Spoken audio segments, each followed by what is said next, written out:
बातचीत की ऐसे समय में जब इस पर काफ़ी ज़्यादा चर्चा हो रही है, काफ़ी ज़्यादा बवाल भी मचा हुआ है। मुझे नहीं लगता कि पूरे फौज में आपसे बेहतर कोई ऑफिसर होगा, क्योंकि मुझे याद है कि जब जनरल बिपिन रावत सीडीएस थे उस समय आप वाइस चीफ ऑफ डिफेंस साहब थे और उस समय पे आपने ही अग्निपथ और अग्निवीर स्कीम को एक खाका दिया, एक रूप दिया, एक शेप दिया। सो आपसे शुरुआत हुई थी, कई मायनों में कई जगह पे आपने उसे शेप दिया और आज जब ये अनाउंसमेंट हो गया उसके बाद में कुछ मिस इन्फॉर्मेशन भी है, कुछ गलत फहमियाँ भी है, कुछ असंतोष है लोगों में। तो उस पर लेकर मैं चाहता हूँ कि आप सबसे पहले अपना ऑब्जर्वेशन दें कि अग्निपथ की ज़रूरत ही क्यों पड़ी। आशीष, मेरे को याद है करीब 2 साल पहले आपने मेरा इंटरव्यू लिया था। उस समय में मैं बोला था कि ये ऐसा एक स्कीम का चर्चा शुरू हो गया है उस समय। तो अभी 2 साल के बाद वो सफल हो गया। आपने पूछा किस लिए ये स्कीम की स्टार्ट की गई है। हमारा जो कारगिल कमेटी रिपोर्ट जो है, कारगिल कमीशन रिपोर्ट, उसमें एक पॉइंट था कि आर्म फोर्सेस का एज प्रोफाइल जो है उसको कम करने का है। तो इसको लेके काफ़ी स्टडीज़ वगैरह हुआ है और प्रेजेंटली हमारा जो एज प्रोफाइल है वो करीब 32 इयर्स के आसपास है, एवरेज एज प्रोफाइल। तो इसको कम करना है कि ग्लोबल स्टैंडर्ड्स जो है उसके हिसाब से नीचे लाने का है। तो इसके लिए कई सॉल्यूशंस वगैरह भी ढूंढे हैं, इसके काफ़ी डिस्कशंस हुए हैं। तो फाइनली इसको इम्प्लीमेंट करने के लिए ये ऐसा स्कीम जो हमने डिज़ाइन किया वो है अग्निवीर।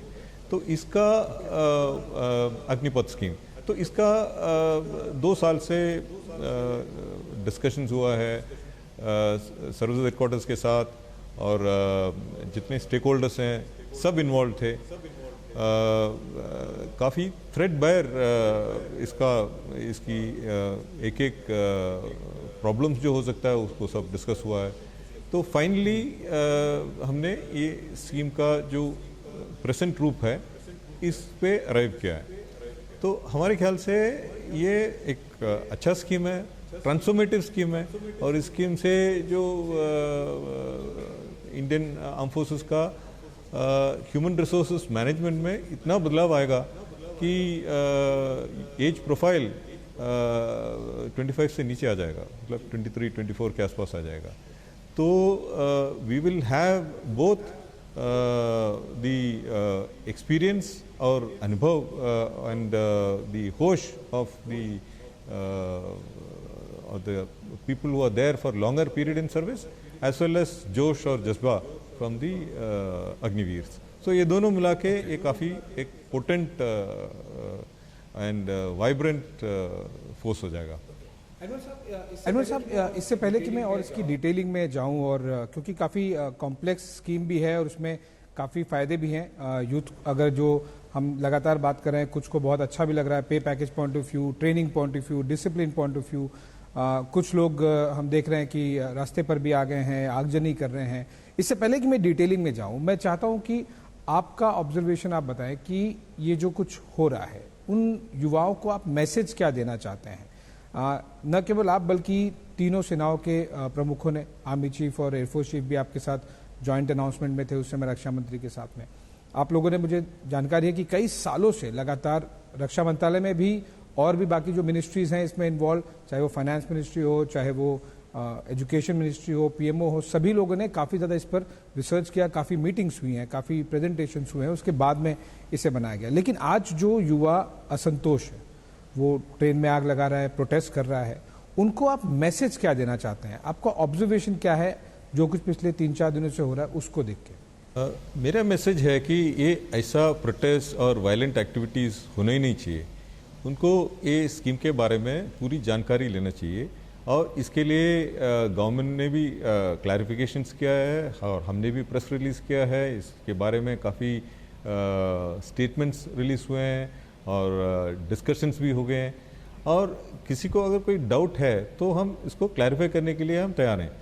तो ये स्कीम से किसी का अपॉर्चुनिटी कम नहीं हो रहा है। और हम लोग इसमें से फीडबैक भी ले रहे हैं, क्योंकि अभी एक फीडबैक आया था रिसेंटली कि कल ही फीडबैक आया था कि आपका जो 2 साल से रिक्रूटमेंट हुआ नहीं था, तो इसलिए कई लोगों का अपॉर्चुनिटी मिस हो गया।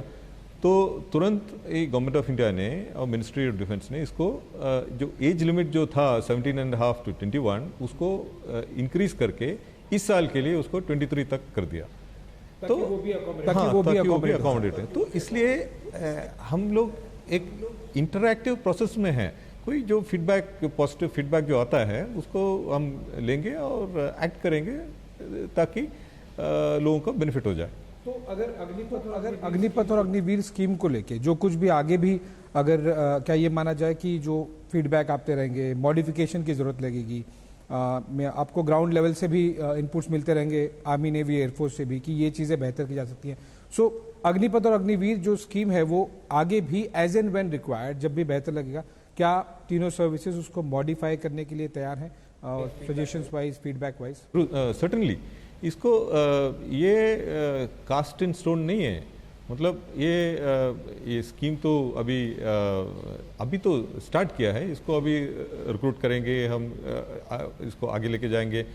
तो मैं ये नहीं बोलता हूँ कि इसमें कोई प्रॉब्लम नहीं होगा, प्रॉब्लम्स आ सकते हैं और लोगों का कोई कंसर्न्स वगैरह होगा। तो जो कंसर्न एड्रेस करना है और जो रियली जो रिलेवेंट है उसको लेके हम गवर्नमेंट के पास, एमओडी के पास वापस जाएंगे और उसको कुछ अमेंडमेंट वगैरह करना है तो ये भी हो सकता है, इसमें कोई दिक्कत नहीं होगा। ओके अनमोल साहब, एक और चीज़ इससे पहले कि मैं डिटेलिंग में जाऊँ अग्निपथ के और अपॉर्चुनिटीज़ और अंडरस्टैंडिंग वाइज की बाकी लोगों को समझ में आए चीज़ें, विशेष तौर पर उस युवा वर्ग को जिसे लग रहा है कि एक परमानेंट जॉब चली गई या अपॉर्चुनिटी उसकी चली गई, हमें दिख रहा है कि इस पर कुछ पॉलिटिक्स भी की जा रही है, अपोजिशन हो या फिर बाकी कुछ और लीडर्स हैं। अग्निपथ अग्निवीर को लेकर जब उन्होंने देखा कि तीनों सेनाओं के चीफ भी आ गए हैं, उन्होंने अनाउंसमेंट भी किया, एक्सप्लेन किया, प्रेजेंटेशन दिए गए, काफ़ी ज़्यादा डिटेलिंग दी गई, उसके बाद में भी पॉलिटिक्स हो रही है, आपका उस पर ऑब्जर्वेशन?